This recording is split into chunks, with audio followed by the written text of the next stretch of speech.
Hey everybody, welcome back to another chapter of The Moment the Man Demands. Chapter 4, The Provider. These are the points that stood out to me the most, and also I was interested to see which direction he would take with the provider. The author. He did talk about the part that I thought he would talk about, which is the provider, essentially what you think the chapter is going to be about. But he also added some things in there that I didn't realize were going to be added in this characteristic. So I'll start with the first thing that I came across that stood out to me, and it was this line: men often dedicate themselves to the needs of others while suppressing their own feelings. And I've gone through that the last couple days, and my entire life, really.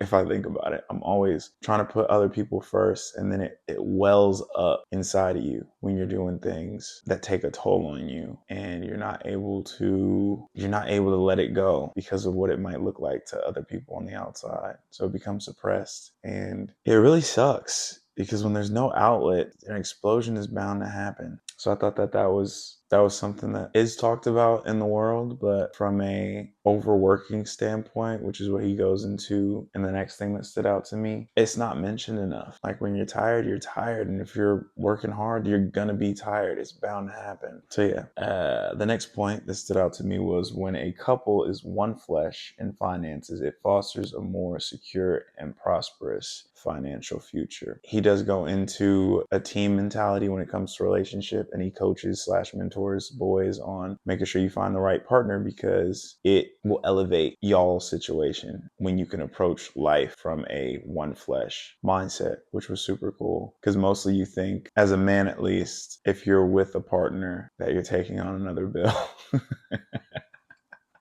You shouldn't feel like that. But it's only put in that fashion because you'll see memes like, oh man, I paid this much for food by myself, whereas if I go out with my girl or something, I gotta pay X amount for food or X amount to do activities, whatever, versus when you're by yourself. And it is just an extra add-on. But when you're looking at you combining resources, and support financially, physically, mentally, emotionally, all of those things, it really does make life easier. So I really like that point that he said in the finances, just to give men a different train of thinking when it comes to just paying for stuff for your person because you feel you're obligated to, or doing it because you're like, okay, this is something I just wanted to give to them, and vice versa. But we for the things that are necessities in life, approach it from a team aspect. So yeah, there's that. Sometimes it's imperative for our health that we disappoint the ones we love. A lot of these are hitting for me today. In the story, Jason talks about him going on a trip with his wife, getting a sinus infection, and still trying to power through. And he ends up getting even sicker, and it ruining the rest of the trip because he didn't rest like the doctor advised him to. Going to restaurants, having sex, not too much, but one night he pushed hard. But it still was taxing on his body. And the next morning, just poop. And you have that scenario, and you have other scenarios in the world, I'm sure, where we've, as men, just succumb to saying yes to something that we know we shouldn't do because it'll affect our health, or it'll affect our mindset if we do it. And we normally do it for people that we love or people that we're interested in. We take on this burden. And he was talking about on how if he had just said no to certain things, although it would have caused disappointment in that moment, over the entirety of the trip, it would have been better for him because he would have been able to actually do more versus crashing out in the beginning like he did. So it hurts to see a person that you care about be disappointed, but you have to do it for the betterment of y'all. I feel like it's a sacrifice.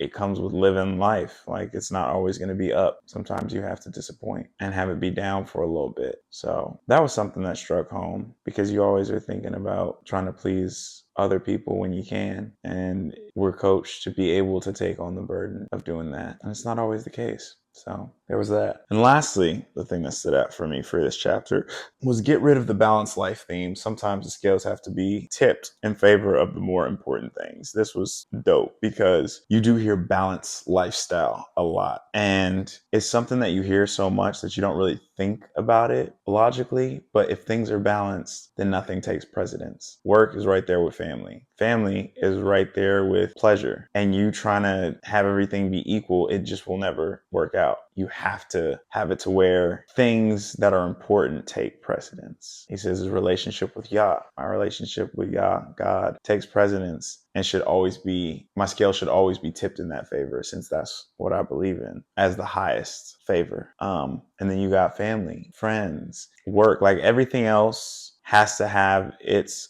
own percentage of how much attention you give to it, because that's the only way you're going to be able to water and grow those things. If I'm given, and this wasn't something he used in the story, I'm just putting on my own little, if I'm having something that I'm trying to focus on and get better at, I have to be able to put all my attention into it, or majority of my attention into growing it, in order for it to grow. Whereas if I'm split, it'll just be even with everything else. So I like that he talked about getting rid of the balance themes, because it varies depending on what it is that you're trying to do. But the two things that should stay constant, I feel like, me personally, is your faith, spirituality, and friends and family. Having those be important pieces, because that's your support system. And I feel like without those things, you're crashing out. You're guaranteed to crash out at some point because you're alone. So that was great. I really like that. It was a shorter chapter, and that's why I had a shorter list. But I did have more homework, and I did it, and it was good. And I'm ready for chapter 5. I'm taking these at my pace, these chapters, I mean. I'm also going to start incorporating another book as well, The Subtle Art of Not Giving a Fuck, which is also, I heard, to be a good book, Mark Manson. And,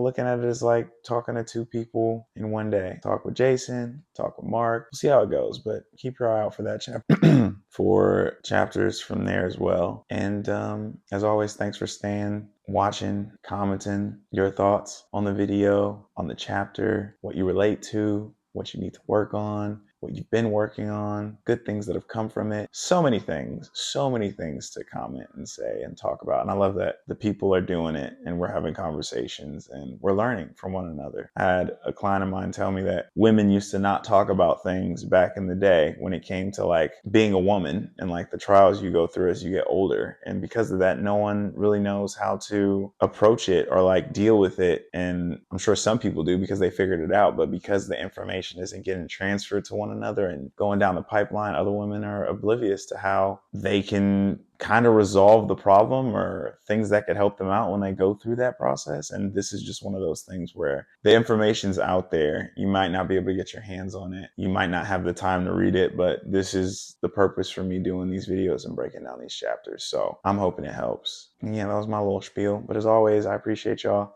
Like, comment, subscribe, etc, etc. Jay, out.